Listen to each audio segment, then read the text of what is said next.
Hello students, আজকে আমরা C program দিয়ে শর্টিং করা শিখব। কিভাবে এন সংখ্যক সংখ্যাকে শর্টিং করতে হয়। শর্টিংটা দুই ধরনের হয় আমরা জানি, যে হয় অ্যাসেন্ডিং অর্ডার অথবা ডিসেন্ডিং অর্ডার। তো আমরা ছোট থেকে বড় ক্রমে সাজাবো কি বড় ক্রমে সাজাবো, এটা আমরা একটা উদাহরণের মাধ্যমে প্রথমে দেখব, দেখে তারপরে আমরা প্রোগ্রামটা শুরু করব। তো আজকের প্রোগ্রাম কি? আজকের programme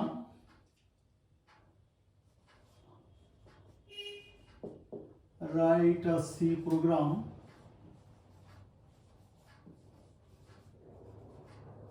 to sort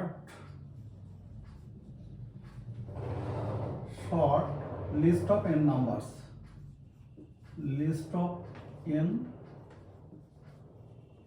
numbers। n নাম্বারকে আমরা শর্ট করব। তো প্রথমে একটু বুঝিয়ে নিই কীভাবে শর্টিং করা করবো। শর্টিংয়ের আসলে অনেক পদ্ধতি আছে। আমরা আজকে যে শর্টিং পদ্ধতিটা করতে যাচ্ছি সেটা হচ্ছে বাবল শর্ট পদ্ধতি। তো বাবল শর্ট পদ্ধতিতে কীভাবে শর্টিংটা কাজ করে, আমি সাপোজ ধরে নিচ্ছি, সাপোজ এখানে 39, 21, 16, 42, 15, 7 এরকম আমি একটা লিস্ট আছে সংখ্যা, এতগুলো নাম্বারের একটা লিস্ট আছে। এন সংখ্যক নাম্বার আমি ধরলাম 1, 2, 3, 4, 5, 6টা নাম্বার। তো এই 6টা নাম্বারকে আমি শর্টিং করব। শর্টিং করব কি, আমার ছোট থেকে বড় সাজাতে হবে। তো আমি অ্যাসেন্ডিং অর্ডারে যদি সাজাই তাহলে সবার প্রথমে আসবে 7, তারপরে 15, 16, 21, 39, 42 এভাবে শর্টিংটা হবে, তাই তো? যদি আমরা ছোট থেকে বড় আকারে শর্টিং করি অ্যাসেন্ডিং অর্ডারে, তাহলে আমার আসার কথা প্রথমে 7 আসবে, তারপরে 15, তারপরে 16, 21, 39, 42 এইভাবে আমার শর্টিংটা হওয়ার কথা যদি আমরা অ্যাসেন্ডিং অর্ডারে শর্ট করি। তো আমরা দেখি প্রথমে দুটো সংখ্যা আমি মনে করলাম 10 আর 15।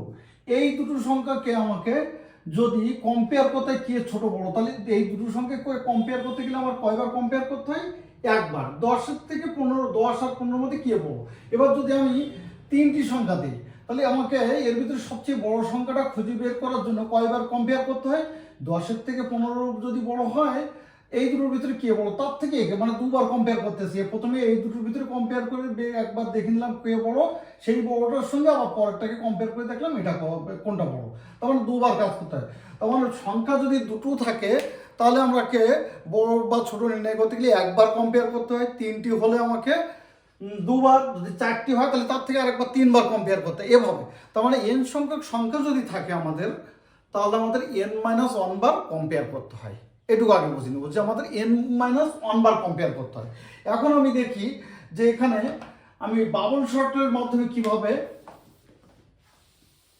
এই শর্টিংটা আমি করব। তো বাবল শর্টের পদ্ধতিতে হিসাব করা হয় এভাবে যে প্রথমে এই দুটোর ভিতরে কম্পেয়ার করা হয়, প্রথম দুটো সংখ্যার মধ্যে এই কম্পেয়ার করলাম। কম্পেয়ার করে এর ভিতরে যদি আমরা কম্পেয়ারটা এইভাবে করব যে সামনেরটা কি পিছনেরটার থেকে বড়, যদি বড় হয় তাহলে জায়গা পরিবর্তন করবে, এ এখানে আসবে ও ওখানে যাবে। আর যদি তা না হয় তাহলে যে যেভাবে আছে ওভাবে থাকবে। তাহলে প্রথমে আমরা এই দুটোর ভিতরে বাবল শর্ট পদ্ধতি প্রথম এই দুটোর ভিতরে কম্পেয়ার করছি। কম্পেয়ার করে যে বড় তাকে পিছনে নিয়ে আসবো, ছোটটাকে সামনে দেবো, এইভাবে। তারপর আবার এই পরের দুটোর সঙ্গে কম্পেয়ার করবো, তারপর পরের দুটোর সঙ্গে, এইভাবে প্রতিবার কম্পেয়ার করতে করতে একবার লাস্ট পর্যন্ত যাবো। শেষে দেখা যাবে কি সবচেয়ে বড় সংখ্যাটা পিছনে আসছে। কিভাবে আসে আমরা একবার দেখি। তো এখানে কয়টা সংখ্যা আছে? 1, 2, 3, 4, 5, 6টা, মানে 5বার আমার কম্পেয়ার করতে হবে। আমি প্রথমে এই দুটোর ভিতরে কম্পেয়ার করে দেখলাম 39 বড় আর 21 ছোট, তার মানে 21 সামনে চলে গেল আর 39 পরে আসলো। এই হলো আমার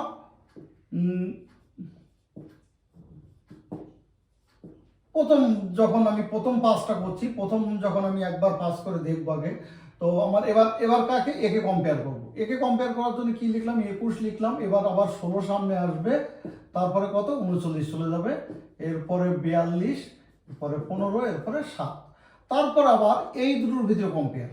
এই দুটোর ভিতরে কম্পেয়ার করলে কি 42 বড় আছে, তার মানে কোনো পরিবর্তন হবে না। 21, 16, 39, 42, 15, 7 থাকলো। তারপরে কি এই দুটোর ভিতরে কম্পেয়ার হলে কি হবে, যে বড় সে পিছনে যাবে। তার মানে 21, 16, 39, 15, 42, 7। এবার এই দুটোর ভিতরে কম্পেয়ার হচ্ছে, মানে 21, 16, 36, 15, 7, 42। কয়বার কম্পেয়ার করলাম? 3 আর 2 5 বার। এই 5 বারে আমি দেখলাম কি এখান থেকে কম্পেয়ার করি, এইবার তো আমি কম্পেয়ার হচ্ছে না, আমার এই 5 বার কম্পেয়ার হলো, এসে দেখলাম কি লাস্টে সবচেয়ে বড় সংখ্যাটা বসলো। তাহলে এটা হয়ে গেল। তাহলে সবচেয়ে এই এলিমেন্টগুলোর মধ্যে, এই লিস্টের মধ্যে সবচেয়ে বড় সংখ্যাটা কিন্তু পিছনে চলে গেল আমার প্রথমবার আমি যখন 5 নাম্বার অন করলাম, আমি মনে করলাম 5 অন 1 নম্বর 5 যখন আমি করছি এই, তাহলে এই প্রথমে। এবার আবার এইটাকে এবার দেখছি, তাহলে এবার সবচেয়ে বড়টা পিছনে চলে গেল, তাহলে এটাকে আর আমার কম্পেয়ার করার দরকার নেই। এবার কয়টা সংখ্যা থাকছে? 1 2 3 4 5টা সংখ্যা। এই 5টাকে নিয়ে আবার যদি আমরা চিন্তা করি যে এই 5টাকে নিয়ে আমরা কম্পেয়ার করবো, তাহলে এবার কয়বার কম্পেয়ার করা লাগছে? 1 2 3 4 5টা সংখ্যা, এবার 4বার। তাহলে প্রথমে কম্পেয়ার হবে কোন দুটো? এই দুটোর মধ্যে কে বড় ছোট?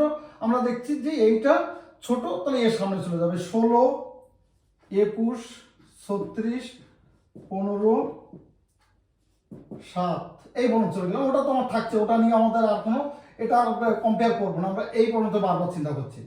এবার তাহলে কোন দুটো? এই দুটো। এই দুটোর মধ্যে ছোট সামনে, অত চেঞ্জ কিছু হবে না। 16, 21, 36, 15, 7, 42 থাকলো। এবার কোন দুটো কম্পেয়ার? এই দুটো কম্পেয়ার। এই দুটো কম্পেয়ার করলে 15 সামনে 36 পাওয়া যাবে। 16, 21, 15, 36, 7, 42। এবার কত হচ্ছে? 16। এবার এই দুটোর কম্পেয়ার, তার মানে কি 36 সামনে আসবে। 21, 15, 7, 36, 42। এটাকে আমরা কম্পেয়ার করছি না। তাহলে কি হলো? এবার আমাদের কয়বার কম্পেয়ার করতে ছিল? 500 সংখ্যা 4বার কম্পেয়ার করলাম। 4বার মানে এই 1বার 2বার 3বার 4বার কম্পেয়ার হলো। লাস্ট ফলাফল এসে পেলাম যে এখানে এসে দ্বিতীয় বড় সংখ্যাটা যেটা, সেটা সবচেয়ে বড়টা আগে বসলো, এখানে আসলো। তার মানে এই দুটো সংখ্যা আর কাজ করবো না, আমাদের দ্বিতীয় পাস কমপ্লিট হয়ে গেল। এই 5 2 এখানে কমপ্লিট হয়ে গেল, 5 2। এবার 3 নম্বর পাশে আমাদের এবার সংখ্যা কয়টা থাকছে? 4টি সংখ্যা থাকছে। একে কয়বার কম্পেয়ার করা দরকার হয়? 3বার কম্পেয়ার করবো। তাহলে 5 3 তে এসে আমরা কি কাজ করছি? তাহলে কিন্তু প্রতিবার আমরা 5-এ একটা করে সংখ্যা কমে যাচ্ছে। প্রথম বড়টা বেরিয়ে যাওয়ার পরে এখানে হলো, আবার এবার দুটো বেরিয়ে গেছে, এবার এই দুটোর ভিতরে প্রথমে এটাকে কম্পেয়ার করলাম। কম্পেয়ার করে দেখছি সামনে ছোটই আছে, তাহলে সেভাবে রাখলাম 15, 7, আর ওদিকে যা আছে থাকলো। এবার আবার এই দুটো কম্পেয়ার করছি। এবার কি 15 সামনে চলে আসবে, 16, 15, 21, 7, ওখানে যা আসলো তাই। এবার কি হলো? এই দুটোর ভিতরে কম্পেয়ার, এই দুটোর ভিতরে কম্পেয়ার 16, 15, 7, 21। তার মানে কি আবার সবচেয়ে তৃতীয় বড়টা এখানে পাওয়া গেল। তার মানে এইটা নিয়ে আর পরে আর কাজ করা থাকলো আমাদের 3টি সংখ্যা। এটা গেল আমাদের তৃতীয় পাস হয়ে গেল, 5 3 এইভাবে। তাহলে তারপরে আবার কি করবো? 5 যখন 2 এবার আরেকটাতে আসবে, তখন এই দুটোকে কম্পেয়ার করবো। এবার আমাদের 3টি সংখ্যা আছে, 3টি সংখ্যার জন্য কয়বার করতে হবে? 2বার কম্পেয়ার করলে হয়ে যাবে। তাহলে আগে প্রথমে 15 আসলো, 15, তারপরে 16, 7, তারপর কত হলো? 15, 7, 16। এই তাহলে 16 এবার হয়ে গেল আমাদের আরেকটা বড় সংখ্যা। আর থাকলো কি? এইটা আরেকবার পাস করবো, কত? 7 আর 15, এই পেয়ে গেলাম। তাহলে আমাদের এবার শেষ হলো। এইভাবে তাহলে আমাদের বাবল শটটা কি কাজ করছে? এইভাবে বাবলের মতো এরকম ঢেউ খেলে খেলে খেলে খেলে সবচেয়ে বড়টা প্রথমে পিছনে দিচ্ছে। তারপরে এটাকে বাদ দিয়ে যদি বাকি এগুলোর আবার একই কাজ করি, তাহলে আবার এইগুলোর মধ্যে সবচেয়ে বড় যেটা, সেটা এখানে এসে হাজির হচ্ছে। তাহলে এইভাবে চলছে। এবার প্রোগ্রামে এবার আমরা কিভাবে এটাকে ইমপ্লিমেন্ট করবো সেটা দেখবো। বাবল শট অ্যালগরিদমটা আমরা প্রোগ্রামে কিভাবে ইমপ্লিমেন্ট করবো। তাহলে আমি প্রোগ্রামটা শুরু করি।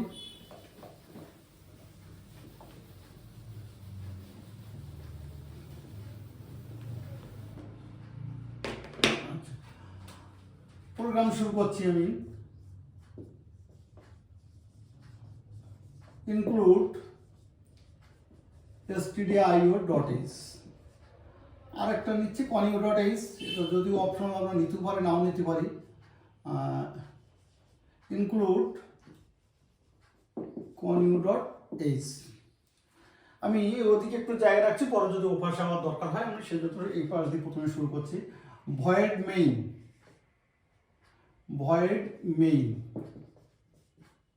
প্রোগ্রাম শুরু করলাম। আমাদের এই প্রোগ্রামটা করার জন্য আমাদের দুটো লুপ চলছে, একটা মেইন লুপ আউটারে আমরা দেখলাম, একটা বাইরে, আর তার ভিতরে আরেকটা করে লুপ আমাদের কাজ করছে। দুটো লুপের জন্য আই যে দুটো ভেরিয়েবল লাগবে, আর এন সংখ্যক সংখ্যা নেওয়ার জন্য এন একটা ভেরিয়েবল, একটা অ্যারে লাগবে, আর একটা টেম্পোরারি ভেরিয়েবল লাগবে যে ওই জায়গাটাকে যে চেঞ্জ হচ্ছে তার জন্য। তাহলে আমাদের কি কি দরকার হচ্ছে, প্রথমে int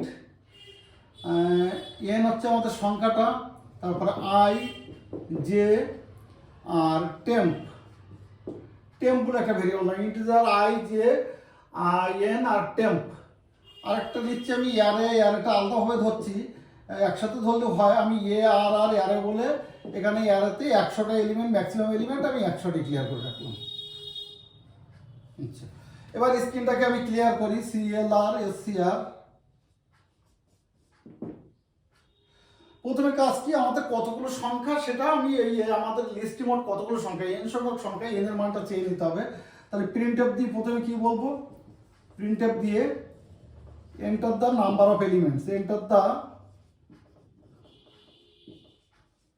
number of elements, enter the number of elements দিয়ে নিচ্ছি। এটা নিয়ে কার মধ্যে রাখবো, স্ক্যানআপ দিয়ে এন এর মধ্যে রাখবো, স্ক্যানআপ %d অ্যাড্রেস অফ এন। এবার এন সংখ্যক সংখ্যা আমরা চেয়ে এই অ্যারের মধ্যে রাখবো। তাহলে আমরা একটা লুপ চালিয়ে অ্যারেতে মান নিতে গেলে, এন সংখ্যক মান নিতে গেলে আমরা একটা লুপ চালাবো, for i equal to 0, i less than n, i plus plus. যেহেতু সিতে অ্যারের ইন্ডেক্স 0 থেকে শুরু হয়, তাই আমরা 0 থেকে শুরু করলে এন সংখ্যক সংখ্যা যেতে গেলে 0 থেকে n এর আগে পর্যন্ত যেতে হবে, এর মানে n-1 পর্যন্ত পেতে হবে। এবার এখানে এই লুপের মধ্যে আমি প্রিন্টএফ দিয়ে এলিমেন্ট 1 এলিমেন্ট 2 এইভাবে প্রিন্ট চাইছি। তো প্রিন্টএফ দিয়ে কি বললাম, এন্টার স্ল্যাশ দিলাম, enter element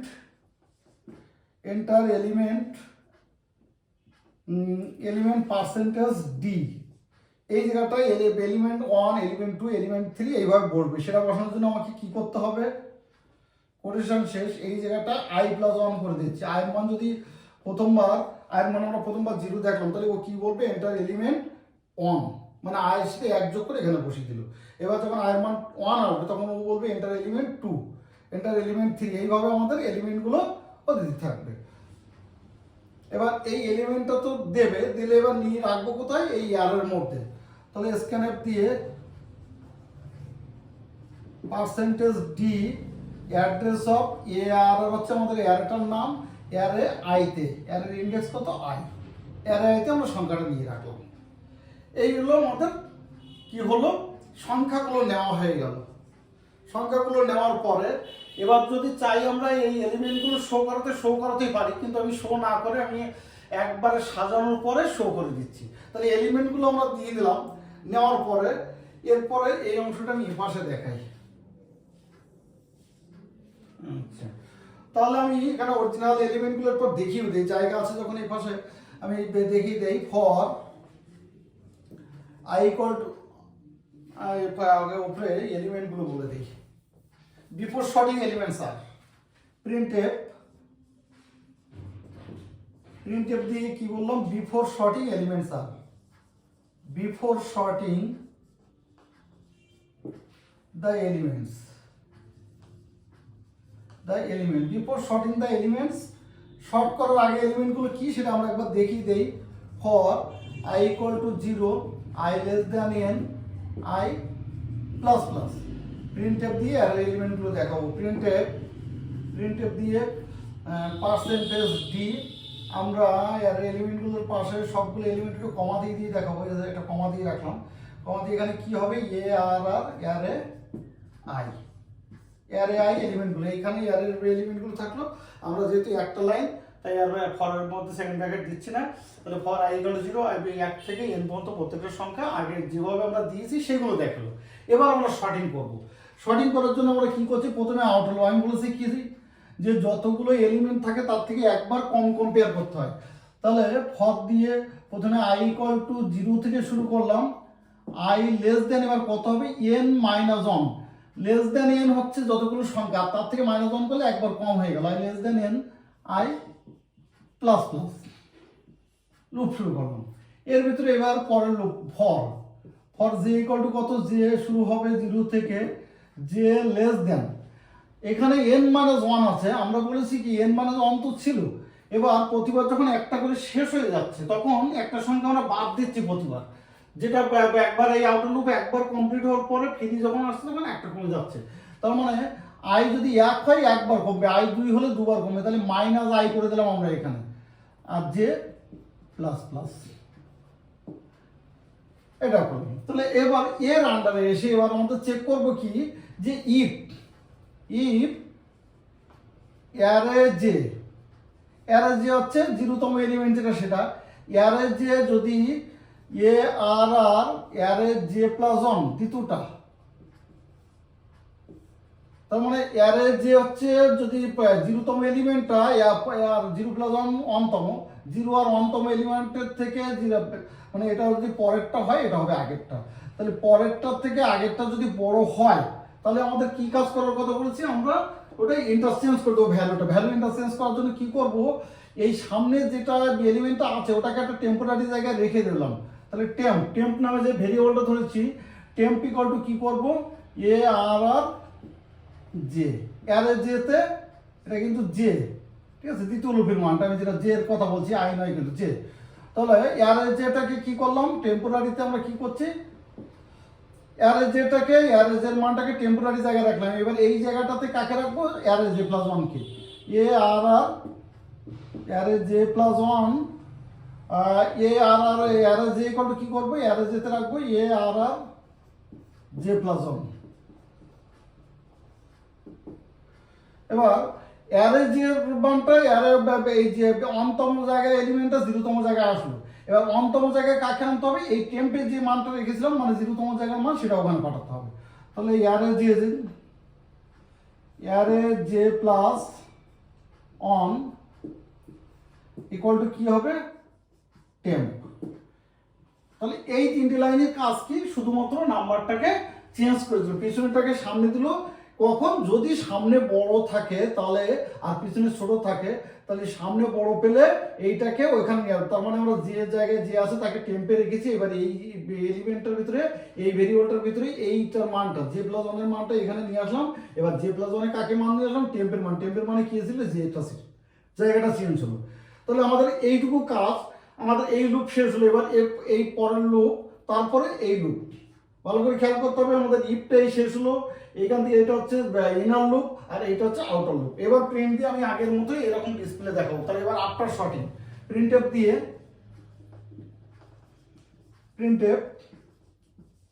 after sorting the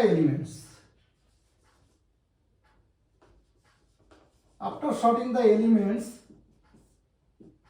এবার ফর দিয়ে আবার একটা লুপ চালাই, ফর I দিদি I equal to 0, I less than n, I plus plus। এখানে প্রিন্ট হবে কি, প্রিন্টএফ দিয়ে পার্সেন্টেজ ডি, আমি একটা কমা দিয়ে একটু স্পেস রাখলাম, দিয়ে এখানে কি অ্যারে আইটাকে প্রিন্ট দিলাম। এটা হলো আমার শর্টিং এর পরে অ্যারেটা প্রিন্ট হয়ে গেল। এরপর গেট সিরিজ দিচ্ছি। গেট সিরিজ মেথড কি করে, রেজাল্টটাকে থামিয়ে রাখার জন্য, স্ক্রিনে যদি রেজাল্ট চলে যায় পুরো পদ্ধতিতে রেজাল্টের স্ক্রিনটা খুব দ্রুত চলে যেত, সেটাকে থামিয়ে রাখার জন্য গেট ক্যারেক্টার কিবোর্ড থেকে একটা কি পাওয়া পর্যন্ত ওয়েট করে, যখনই একটা কি চাপবো তখন এই গেট সিরিজটা কি করবে, ওই কিটা নিয়ে বেরিয়ে যাবে। এরপর আমাদের মেইন ক্লোজ হলো। তাহলে প্রোগ্রামটা কি করেছে আমরা একটু দেখি। আমরা এন সংখ্যাকে অ্যাসেন্ডিং অর্ডারে সাজাবো, ধরে নিলাম আমরা অ্যাসেন্ডিং অর্ডারে সাজাবো।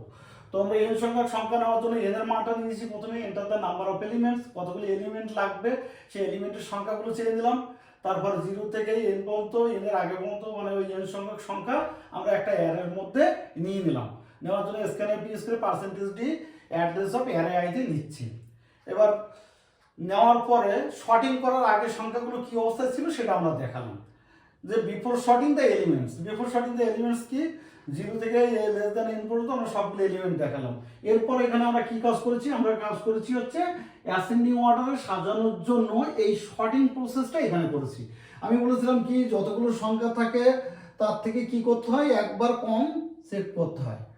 3টি সংখ্যা থাকলে দুবার চেক করতে, দুটো সংখ্যা হলে একবার চেক করে আমরা বলে দিতে পারি কে ছোট বা কে বড়। তাহলে এখানে সেই কাজটাই করেছি, 0 থেকে n লেস দেন n পর্যন্ত যে সংখ্যাগুলো হতো তার থেকে 1 কমিয়েছি। আর এখানে প্রতিবার যেহেতু একবার করে একটা করে বড় সংখ্যা শেষ হয়ে গেলে পরে সেটা বাদ দিয়ে বাকি অংশ করতে হয়। তাহলে আয়ের মান যদি 1 হয় 1 কমবে, আয়ের মান 2 হলে 2 কমে যাবে, ওটা তো ছিল আগে, তার থেকে একটা করে বাদ যাচ্ছে, যখন দুটো হলে দুটো বাদ যাবে, আয়ের মান 3 হলে 3টি বাদ যাবে, এইভাবে বাদ যেতে থাকবে বলে আমরা ভিতরে লুপটা এগোবো। আর এখানে তো আমি বলেই দিয়েছি যে এয়ারে জে আর এয়ারে জে প্লাস 1, মানে প্রথম এটা যদি 1 ধরি এটা যদি 2 হবে, তাহলে এটা যদি 0 ধরি এটা 1 হবে, এটা 2 হলে এটা 3 হবে, এর সাথে 1 বেশি। তাহলে দ্বিতীয়টা যদি তৃতীয়টার থেকে বড় হয় তাহলে চেঞ্জ হবে, বা চতুর্থটা পঞ্চমটার থেকে যদি বড় হয় তাহলে কি হবে, তাদের স্থান বিনিময় হবে, জায়গা চেঞ্জ হবে, পেজটা চেঞ্জ করবে। তো এই সেই কাজটা করার জন্য আমরা কি কাজ করেছি, এটাকে একটা টেম্পোরারি জায়গায় রেখেছি, রেখে এই জায়গাটায় এবার ওই পাশেরটাকে এনে রেখেছি। তাহলে এই জায়গাটায় কি করলাম, ও পাশটা এনে রাখলাম। এবার ওই পাশে যে জায়গাটা ছিল জে প্লাস 1 মানে এটা যদি চতুর্থ হয় এটা পঞ্চম, তাহলে চতুর্থটা কি করেছে, পঞ্চমটা চতুর্থ জায়গায় দিলাম, আর পঞ্চমের জায়গায় কাকে আনবো, চতুর্থটা কোথায় রেখেছি, টেম্পের মধ্যে, তাহলে এখানে এনে ওই টেম্পটাকে এর মধ্যে দিয়ে দিলাম। এইভাবে চলতে থাকবে এই লুপ যতক্ষণ শেষ না হবে। এই লুপ যখন শেষ হলো তখন আমাদের ডেটাগুলো সাজিয়ে গেল সর্টিং অর্ডারে, আমরা অ্যাসেন্ডিং অর্ডারে দেখলাম। আফটার সর্টিং দ্য এলিমেন্টগুলো এবার আমরা দেখতে পাচ্ছি। তো এই প্রোগ্রাম নিয়ে কারোর কোনো সমস্যা যদি থাকে আমাকে কমেন্টস করে জানাবে।